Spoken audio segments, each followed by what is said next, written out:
그 신용장의 양도를 우리가 뭐 절차적인 부분들을 뭐 보셨겠지만 그 기본적 흐름을 보면 요런 거죠. 그래서 원래 은행의 조건부 지급 확약이다라고 하는 이 수혜를 제1 수익자가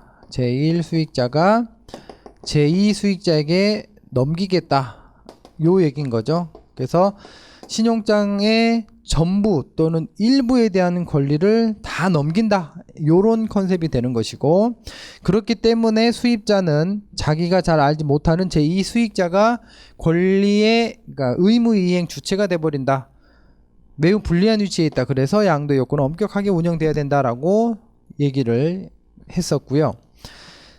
교재에 나와 있는 그 114페이지에 나와 있는 양도의 법률 관계라고 하는 거는, 그래서 이렇게 신용장 양도를 했을 때 결국은 1수익자고 2수익자가 있고, 이 발행은행이 직접 양도은행 될 수 있겠지만 일반적인 경우로는 수출자, 그러니까 제1수익자 요청에 의한 거니까 수출국에 소지하는 은행이 양도은행을 한다라고 가정을 하고, 이 양도은행과 1수익자와 2수익자 발행은행과의 어떤 법률적 관계가 존재하겠죠. 그래서 이 관계에 대해서 공부를 해보자 라는 거고, 양도를 이해를 할 때는 실질적인 이게 이해를 위한 겁니다. 그러니까 이해를 위해서는 가급적 우리는 이제 중개무역의 경우를 활용을 해라.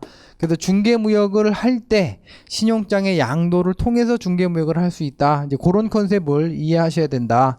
그렇게 하면 조금 더 이해가 편하다라는 얘기예요. 그러니까 그거를 곡해하시면 신용장 양도는 중개무역에서만 사용이 되는 겁니다. 이렇게 해버리면 큰일 나는 거고, 양도라고 하는 거는 권리를 넘기는 거야 라고 얘기를 하는 거고, 이런 권리를 넘기는 즉 양도를 통해서 중개무역을 할 수 있다라는 얘기예요. 그렇죠? 그래서 중개무역이라고 하는 것을 할 때 양도를 통해서 할 수 있다. 그래서 앞서 말씀드렸던 게 중국에 있는 원 공급자가 있고 한국에 있는 중개상이 있고, 예를 들면 뭐 일본에 있는 최종적인 수입자가 있다라고 했을 때, 첫 번째로 이들 간의 매매 계약, 즉 한국에 있는 중개상은 수출 계약을 개당 예를 들면 100불로 했다라고 하면, 한국에 있는 수출자는 최종적으로 중국에 있는 수입자로 매매 계약을 체결해서 이들로부터 80불에 사올 수 있는 거래 관계가 있다는 얘기예요. 그래서 중개인, 한국에 있는 제1수익자가 할 수 있는 맞이하는 도전은 뭐냐면 80불에 내가 사와서 너한테 마진을 20 붙여서 100원에 판다라고 하는 게 노출이 되지 않아야 된다는 얘기예요. 그렇죠? 그게 이제 가장 큰 도전이 되는 것이고, 이 경우에서 당사자가 신용장을 이용한다라고 했을 때 발행 의뢰인이 되겠죠. 그죠? 그래서 은행으로 하여금 야, 예를 들면 100불짜리 신용장을 발행해줘 라고 해서 발행은행이 될 것이고,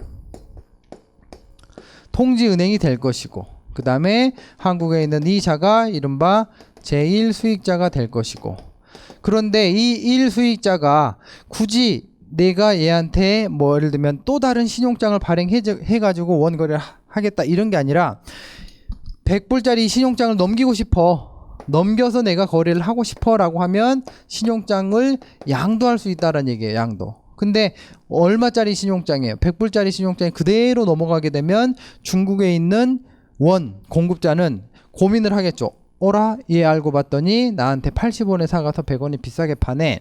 지금은 어쩔 수 없으니까 나중에는 얘가 누군지 아니까 따로 연락해가지고 내가 90원에 팔아야지 라고 하면, 이 일본에 있는 당사자도 안 할 이유가 없죠. 10원 싸게 사는 거고 얘도 어쨌든 10불을 비싸게 팔 수 있으니까. 그렇죠? 그래서 그런 경우를 쉽게 말하면 차단을 해야 되는 것이죠. 그러니까 양도하는 거 좋아. 하지만 양도를 할 때는 이런 부분들에 유의를 해야 될 것 같아 라고 하는 부분들인 거고, 그와 관련된 부분들을 보호하기 위해서 이러한 양도인의 어떤 권리와 의무에 대한 내용들이 이제 하나씩 나온다 이 얘기고요.